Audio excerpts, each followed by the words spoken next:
virtual Motorheads. Hey guys, welcome to this quick video where I just want to help you guys who recently bought yourself a set of Simnet pedals and you cannot figure out how to get the springs right or the elastomers or how to even calibrate it to get that perfect feel. I've heard complaints about dead zones, I've heard complaints about it doesn't feel right. So what this video is, it's just a quick video to show you how I got it right and hopefully you can learn something from it. There's also a couple of things that you'll have to take note of when you decide which stack you want to use. Now, my latest video, I came up with names for the stacks, and the stack right now on the brake pedal is the one that I called Control Freak. It was the winner. I've already received a comment on one of the videos saying that they absolutely love this brake stack. But on this specific brake stack already you can see there's 4 spaces in front here. And the reason why I had to do that is because you see you've got the screw here at the back. You want to be able to tighten it, and if these springs or elastomers aren't up high enough, then you can't turn the screw. So just as an example, let me show you what I'm talking about. So if you remove it, as easy as that. Let's remove 2 of these spacers that came with the elastomers, and let's just push that one back. By the way, this little stopper at the bottom, you can use one of the spacers that came with the springs to just stop it there, and that will stop this rod from moving around, because if that spacer is not there, you can see you're going to have a problem there. It's going to move around.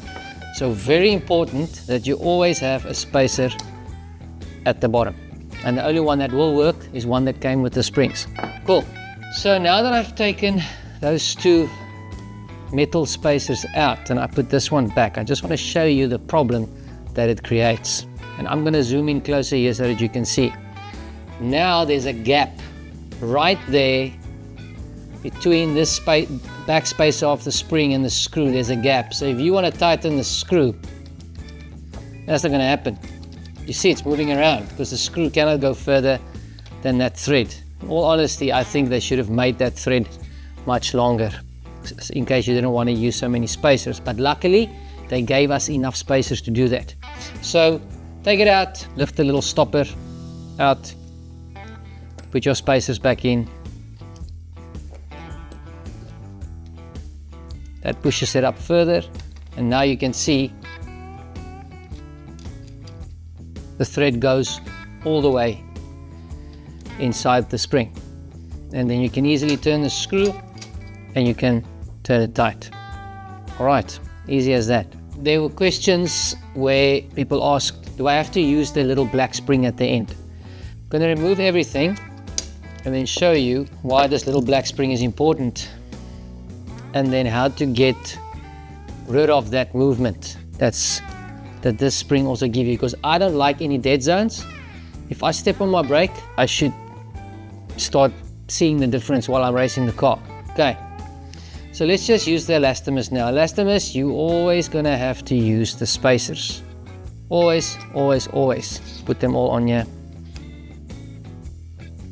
Remember your spacers, very important. Now, inside this little black spring, there's these 2 little pieces of plastic as well. Small little pieces. Very important that they stay in there, because that limits how far the spring can be compressed. So let's pop that in here. Put these 2 smaller pieces inside, just make sure they're upright. Now can fit our rod through there.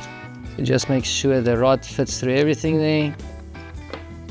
Put the little stopper in. So now there's still a bit of movement there, and I don't want any movement on this little black spring. So in that case, you just keep on turning the screw, turning,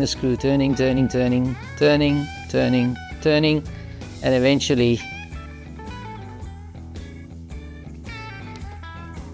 see, now there's no play on the black spring, and that's what you want before you do calibration. So let's just recap one final time. 3 elastomers, you need your black spring at the bottom, but you tighten the screw to get rid of the play that you will see at the bottom. 1 spring, 2 elastomers, you also need the black spring. 2 springs, 1 elastomer, you don't need the black spring, it won't fit. 3 springs, not that I would recommend that, also don't need the black spring. Okay, just make sure that you can tighten the screw at the back so that there's no play in front. Next up, we're going to jump in the rig, and I'm going to take you into the software and just show you how to calibrate it perfectly. Okay guys, we are in Simnet SimConnect Manager, and as you can see here for the brake pedal, we're not going to do the clutch and the dead zone. We're only going to look at the brake pedal. As you can see at the bottom, my brake pedal, my foot's not even on it, but it looks like I'm pushing down. That's not good, you don't want that. So, depending on what's happening here with you, I have to increase my bottom percentage dead zone by 2%. You see, makes it 0. But now let's go into calibration, which is the most important part, and hopefully you can learn something from what I've done. I don't play around with a curve, I like a linear curve. I've always liked the linear curve, even with my Moza pedals, SRP pedals, I've always got the linear curve going. But let's go into calibration. Okay, do not calibrate the clutch, do not calibrate the throttle, we're only calibrating the brake pedal. Next step. Cool, now this is where it gets interesting and where I think most people won't know what to do here. So at the top it says there, select the appropriate gain and offset to reduce noise and increase accuracy. It is most effective when the reading is within the start range, when the pedal is not pressed, and within the end range, when the pedal is pressed to its maximum. So let's take this gain all the way down and see what it does. Let's play with it, including the offset. Okay, now it's nicely on 0. If I press the brake pedal, there's no way I'm going to get it to the end. So for that, so what I like to do is I like to press the pedal, hold it in, because I mean no one wants to brake like that where you press yourself all the way into your seat. It feels like you're pressing yourself off your seat. That's not how you want to brake. I press the pedal, there we go, that's my 100%. Now I'm going to start playing. I hold it in, I start playing with the gain. No, that's too much. Let's please first put the gain there. Then we play with the offset. Let's go more. Let's increase the gain. Okay, that can work. So let's try that again. So there it is at the end where I'm not pressing it. When I press down, that's very hard. That's in the end zone. Okay, so as you can see, I have to set my offset to max and my gain 1 step back. So play around with your settings. Your pedals might be different to mine, but play around with it so that it doesn't require too much effort to get it from there to there. It requires too much effort. I don't know, it just doesn't feel right to me. It doesn't feel comfortable. Okay, next, let's use the calibration helper. So now this is the cool part. Here you can determine what is your maximum. Not the pedal's maximum, what is your maximum? What will be your 100% before the brakes lock up, or when the brakes lock up? What is your 100% pedal travel on the brake pedal? Next step. So as you can see, it's got a reading of 11%. I'm thinking that's because of the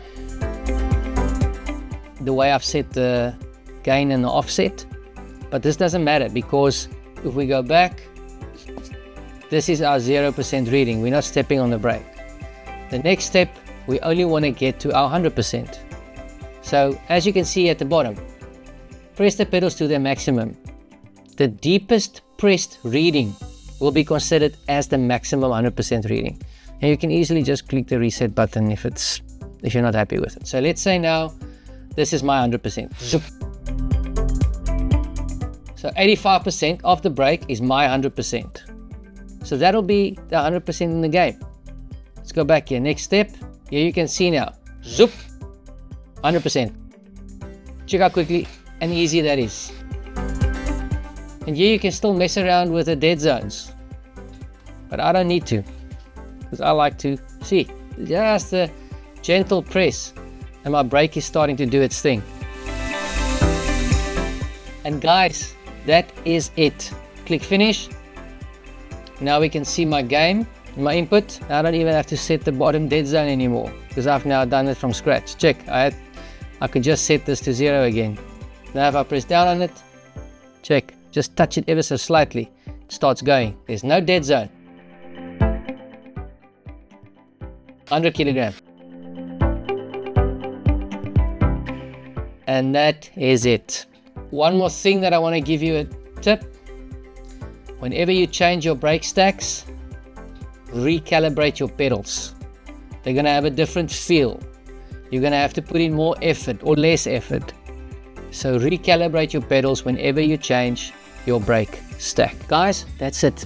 If you have any questions or you are still struggling getting your brake pedal to feel just right, just drop it in the comments below, or you can join my Discord server that I've set up recently, and I will try my best to help you troubleshoot it. Until next time. Virtual Motorheads.